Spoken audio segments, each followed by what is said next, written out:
Bismillahirrahmanirrahim. Assalamualaikum warahmatullahi wabarakatuh. Nama saya Harjun, NIM 1908202229, kelas Teknik Sipil A. Nah, saya dari Fakultas Sains dan Teknologi Teknik Sipil Universitas 19 November Kolaka. Pada kesempatan kali ini, saya akan mempresentasikan sifat-sifat kayu dari mata kuliah struktur kayu. Sebelum kita masuk di sifat-sifat kayu, terlebih dahulu kita harus mengetahui apa saja bagian-bagian kayu. Yang pertama itu ada hati kayu, yang kedua kayu teras, yang ketiga kayu kulbal, yang keempat lapisan kambium, yang kelima pengirim makanan, yang keenam kulit pohon, yang ketujuh lingkaran tahunan, yang kedelapan lapisan musim gugur, yang kesembilan lapisan musim semi, yang ke-10 penyimpanan makanan. Di sini saya akan menjelaskan sifat-sifat kayu dan penggunaannya, dan juga diantaranya pengenalan sifat-sifat kayu, sifat fisik kayu, sifat mekanik kayu, macam penggunaan kayu, dan terakhir penutup. Sifat fisik kayu dan penggunaannya.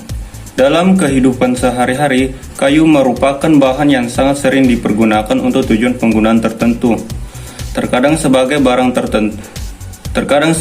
tertentu, kayu tidak dapat digantikan dengan bahan lain karena sifat khasnya.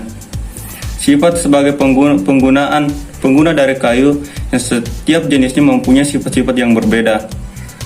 Perlu mengenal sifat-sifat kayu tersebut sehingga dalam pemilihan atau penentuan jenis untuk tujuan penggunaan tertentu harus betul-betul sesuai dengan yang kita inginkan. Berikut ini diuraikan sifat-sifat kayu atau fisik dan mekanik serta macam penggunaannya. Pengenalan sifat-sifat kayu. Kayu merupakan hasil hutan yang mudah diproses untuk dijadikan barang sesuai dengan kemajuan teknologi. Kayu memiliki beberapa sifat yang dapat ditiru oleh bahan-bahan lain. Pemilihan dan penggunaan kayu untuk suatu tujuan pemakaian memerlukan pengetahuan tentang sifat-sifat kayu.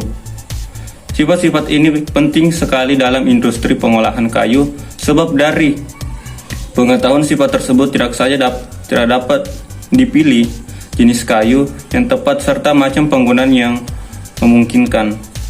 Akan tetapi juga dapat dipilih kemungkinan penggantian oleh jenis kayu lainnya apabila jenis yang bersangkutan sulit didapat secara kontinu atau terlalu mahal. Pengenalan sifat-sifat kayu. Kayu berasal dari berbagai jenis pohon yang memiliki sifat-sifat yang berbeda. Bahkan dalam satu pohon, kayu mempunyai sifat yang berbeda-beda dari sekian banyak sifat-sifat kayu yang berbeda satu sama lain. Beberapa sifat yang umum terdapat pada semua jenis kayu.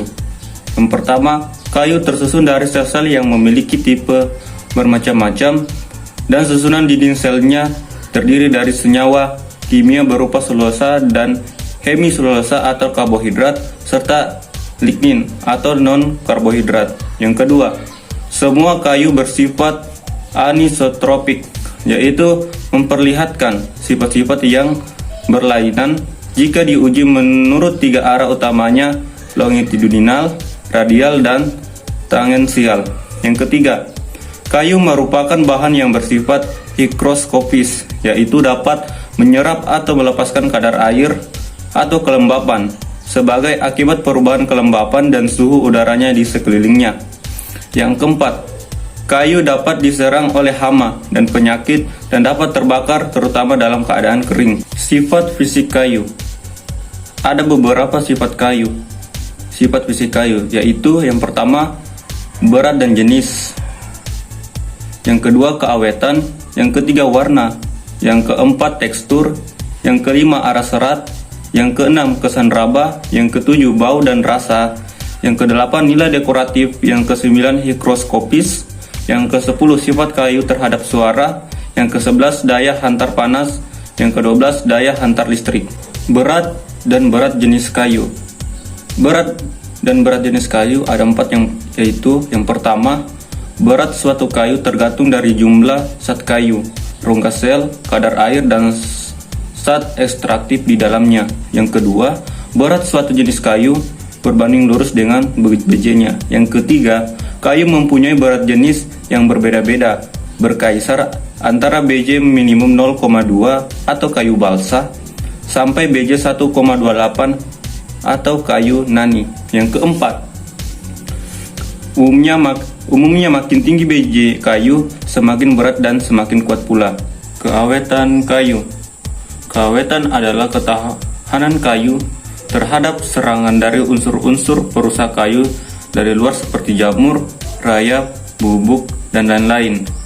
Keawetan kayu tersebut disebabkan adanya zat ekstraktif di dalam kayu yang merupakan unsur racun bagi perusak kayu. Zat ekstraktif tersebut terbentuk pada saat kayu gubal berubah menjadi kayu teras, sehingga pada umumnya kayu teras lebih awet dari kayu gubal. Warna kayu. Kayu beraneka warna macamnya disebabkan oleh zat pengisi warna dalam kayu yang berbeda-beda. Tekstur kayu. Tekstur adalah ukuran relatif sel-sel kayu. Berdasarkan teksturnya, kayu digolongkan ke dalam 3, yaitu yang pertama, kayu bertekstur halus, contohnya giam, kulim, dan lain-lain. Yang kedua, kayu bertekstur sedang, contohnya jati, sonokeling, dan lain-lain. Yang ketiga, kayu bertekstur kasar, contohnya kempas, meranti, dan lain-lain. Adalah umumnya sel kayu terdapat sumbu batang pohon. Arah serat dapat dibedakan menjadi beberapa, yaitu yang pertama, serat lurus, yang kedua, serat berpadu, yang ketiga, serat bergerombak, yang keempat, serat terpilin, yang terakhir, serta diagonal atau serat miring. Kesan raba. Kesan raba adalah kesan yang diperoleh pada saat meraba permukaan kayu. Contohnya kayu kasar, halus, licin, dingin, berminyak, dan lain-lain. Kesan raba tiap jenis kayu berbeda-beda, tergantung dari tekstur kayu, kadar air, kadar zat ekstraktif dalam kayu. Bau dan rasa kayu. Bau dan rasa kayu mudah hilang bila kayu lama tersimpan di udara terbuka. Beberapa jenis kayu mempunyai bau yang merangsang, dan untuk menyatakan bau kayu tersebut sering digunakan bau sesuatu benda yang umumnya dikenal, misalnya bau bawang atau kulim, bau zat penyamak atau jati, bau kamper atau kapur, dan lain sebagainya. Nilai dekoratif. Gambar kayu tergantung dari pola penyebaran warna, arah serat, tekstur, dan pemunculan riap-riap rumbu dalam pola-pola tertentu. Pola gambar ini yang mempunyai sesuatu jenis kayu mempunyai nilai dekoratif. Higroskopis. Kayu mempunyai sifat dan menyerap atau melepaskan air. Makin lembab udara di sekitarnya, maka tinggi pula kelembapan kayu sampai tercapai keseimbangan dengan lingkungannya. Dalam kondisi kelembapan kayu sama dengan kelembapan udara di sekelilingnya disebut kandungan air keseimbangan atau biasa EMC. Equilibrium Moisture. Sifat kayu terhadap suara yang terdiri dari 2, yaitu yang pertama, sifat akustik, yaitu kemampuan untuk meneruskan suara berkaitan erat dengan elastis kayu. Yang kedua, sifat resonansi, yaitu turut bergetarnya kayu akibat adanya gelombang suara. Kualitas nada yang dikeluarkan kayu sangat baik, sehingga kayu banyak dipakai untuk bahan pembuatan alat musik. Contohnya kulintang, gitar, biola, dan lain-lain. Daya hantar panas. Sifat daya hantar kayu sangat jelek, sehingga kayu banyak digunakan untuk membuat barang-barang yang berhubungan langsung dengan sumber panas. Daya hantar listrik. Pada umumnya, kayu merupakan bahan hantar yang jelek untuk aliran listrik. Daya hantar listrik dipengaruhi oleh kadar kayu. Pada kadar air 0%, kayu akan menjadi bahan sekat listrik yang baik sekali. Sebaliknya, apabila kayu mengandung air maksimum atau kayu basah, maka daya hantarnya boleh dikatakan sama dengan daya hantar air. Sifat mekanik kayu. Sifat mekanik kayu diantaranya yang pertama, keteguhan tarik, yang kedua, keteguhan tekan atau kompresi, yang ketiga, keteguhan geser, yang keempat, keteguhan lengkung atau lentur, yang kelima, kekakuan, yang keenam, keuletan, yang ketujuh, kekerasan, dan yang terakhir, keteguhan belah. Keteguhan tarik. Keteguhan tarik adalah kekuatan kayu untuk menahan gaya-gaya yang berusaha menarik kayu. Terdapat 2 macam keteguhan tarik, yaitu yang pertama, keteguhan tarik sejajar arah serat. Dan yang kedua, keteguhan tarik dengan lurus arah serat. Keteguhan tarik terbesar pada kayu ialah keteguhan tarik sejajar arah serat. Kekuatan tarik tegak lurus arah serat lebih kecil daripada kekuatan tarik sejajar arah serat. Keteguhan tekan atau kompresi. Keteguhan tekan atau kompresi adalah kekuatan kayu untuk menahan muatan atau beban.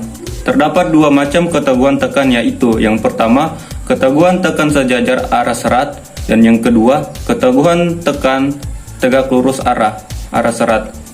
Pada semua kayu, keteguhan tegak lurus serat lebih kecil daripada keteguhan kompresi sejajar arah serat. Keteguhan geser. Keteguhan geser adalah kemampuan kayu untuk menahan gaya-gaya yang membuat suatu bagian kayu tersebut turut bergeser dari bagian lain di dekatnya. Terdapat tiga macam keteguhan, yaitu yang pertama, keteguhan geser sejajar arah serat. Yang kedua, keteguhan geser tegak lurus arah serat. Dan yang terakhir, keteguhan geser miring. Keteguhan geser tegak lurus serat jauh lebih besar daripada keteguhan geser sejajar arah serat. Keteguhan lengkung atau lentur. Keteguhan lengkung atau lentur adalah kekuatan untuk menahan gaya-gaya yang berusaha melengkungkan kayu atau untuk menahan beban mati maupun beban hidup selain beban pukulan. Terdapat dua macam keteguhan, yaitu yang pertama, keteguhan lengkung statik, yaitu kekuatan kayu menahan gaya yang mengenainya secara perlahan-lahan. Yang kedua, keteguhan lengkung pukul, yaitu kekuatan kayu menahan gaya yang mengenainya secara mendadak. Kekakuan adalah kemampuan kayu untuk menahan perubahan bentuk atau lengkungan. Kekakuan tersebut dinyatakan dalam modulus elastisitas. Keuletan adalah kemampuan kayu untuk menyerap sejumlah tenaga yang relatif besar atau tahan terhadap kejutan-kejutan atau tegangan-tegangan yang berulang-ulang yang melampaui batas proporsional serta mengakibatkan perubahan bentuk yang permanen dan kerusakan sebagian. Kekerasan adalah kemampuan kayu untuk menahan gaya yang membuat takik atau lekukan atau kikisan atau abrasi.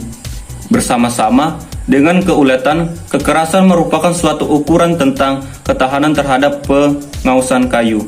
Dan yang terakhir dari sifat mekanik kayu yaitu keteguhan belah. Keteguhan belah adalah kemampuan kayu untuk menahan gaya-gaya yang berusaha membelah kayu. Sifat keteguhan belah yang rendah sangat baik dalam pembuatan sirap dan kayu bakar. Sebaliknya, keteguhan belah yang tinggi sangat baik untuk pembuatan ukiran-ukiran, contohnya patung. Pada umumnya kayu mudah dibelah sepanjang jari-jari atau arah radial pada arah tangensial. Ukuran yang dipakai untuk menjabarkan sifat-sifat kekuatan kayu atau sifat mekaniknya dinyatakan dalam kilogram per sentimeter kuadrat. Faktor-faktor yang mempengaruhi sifat mekanik kayu secara garis besar digolongkan menjadi dua kelompok. Yang pertama, faktor luar eksternal, pengawetan kayu, kelembapan lingkungan, pembebanan dan cacat yang disebabkan oleh jamur atau serangga perusak kayu. Dan yang kedua, faktor dalam kayu internal, BJ, cacat mata kayu, serat miring, dan lain sebagainya. Adapun macam penggunaan kayu, diantaranya bangunan konstruksi, bangunan atau konstruksi, perkakas atau mebel, lantai atau parket, bantal rel kereta api, alat olahraga, alat musik, alat gambar, tong kayu atau gentong, tiang listrik dan telepon, patung dan ukiran kayu, korek api, pensil, perkapalan, arang atau bahan bakar, dan lain sebagainya.